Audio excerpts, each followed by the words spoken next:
Heboh cuitan lawas Presiden Ukraina dukung Israel, netizen shock, kutukan tentara Pakistan jadi nyata.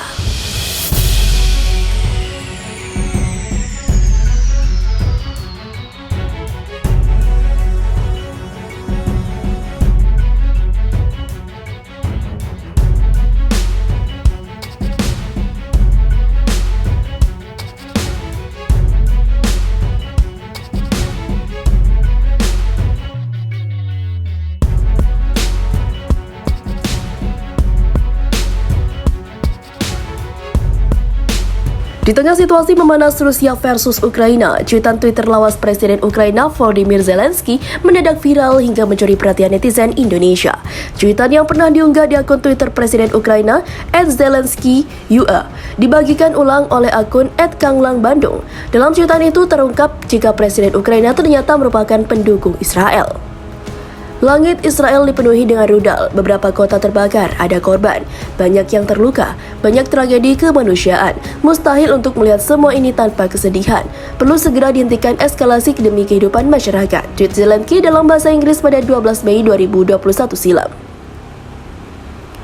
Akun @kanglanbandung juga menyertakan balasan komentar dari akun Twitter @baikhisam milik Hisam Ullah Baik yang merupakan ex-tentara Angkatan Darat Pakistan. Sekali pelawak tetap pelawak.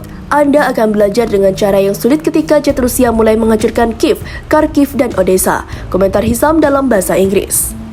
Akun @kanglanbandung lantas menuliskan cuitan dan menegaskan bahwa Presiden Ukraina merupakan pendukung Israel ketika Presiden Ukraina menyokong Israel semasa Perang Gaza pada Mei tahun lalu.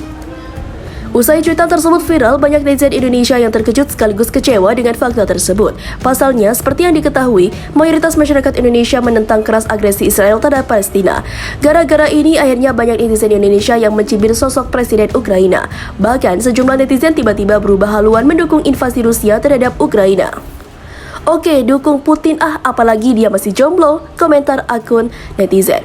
Dan kejadian beneran, Masya Allah langsung dibayar tunai, ujar @afan. Wih, pernah dukung Israel, lanjutkan Putin, @cuitputra.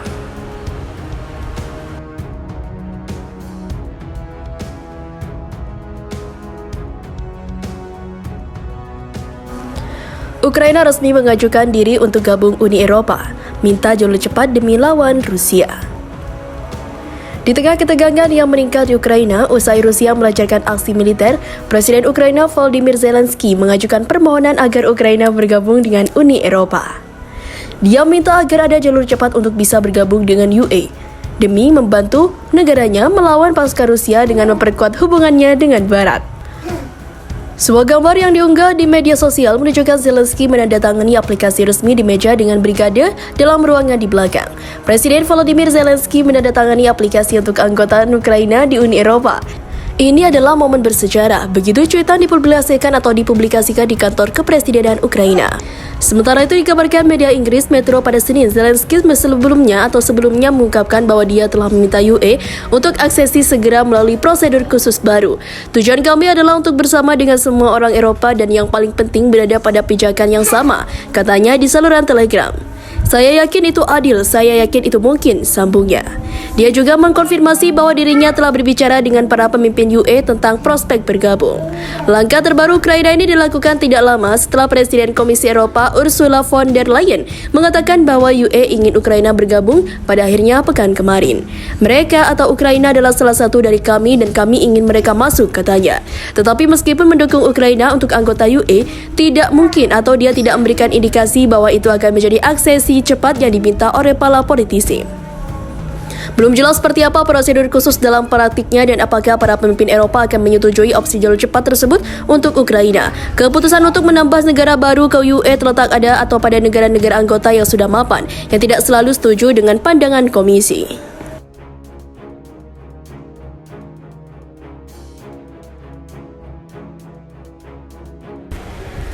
Viral, tentara Rusia sholat di tengah hutan sebelum serang Ukraina. Konvoi besar-besaran. Di tengah gempuran Rusia yang kini merangsek masuk ke Kiev, ibu kota Ukraina, para tentara tengah berkumpul menyusun kekuatan dalam iring-iringan kendaraan yang cukup besar.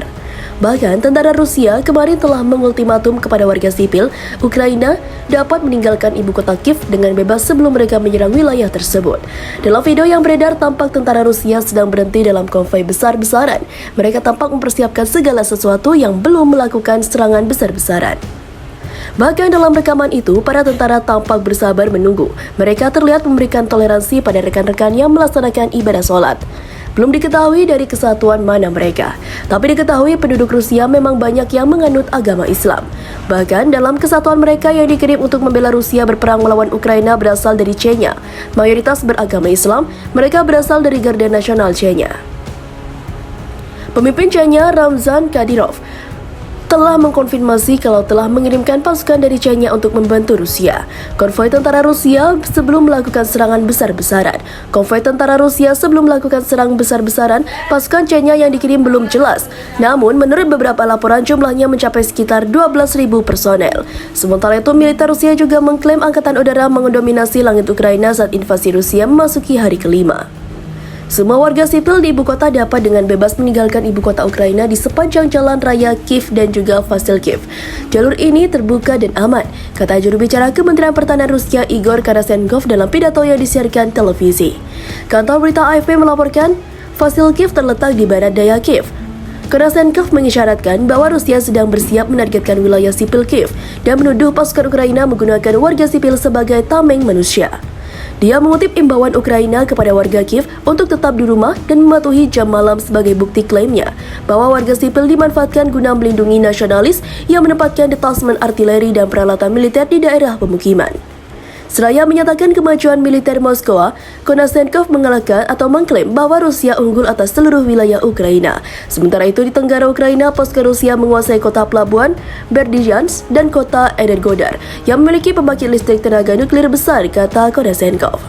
Pasukan Rusia juga mengawal pembangkit listrik tenaga nuklir yang terus beroperasi dan tingkat radiasinya normal, kata juru bicara militer.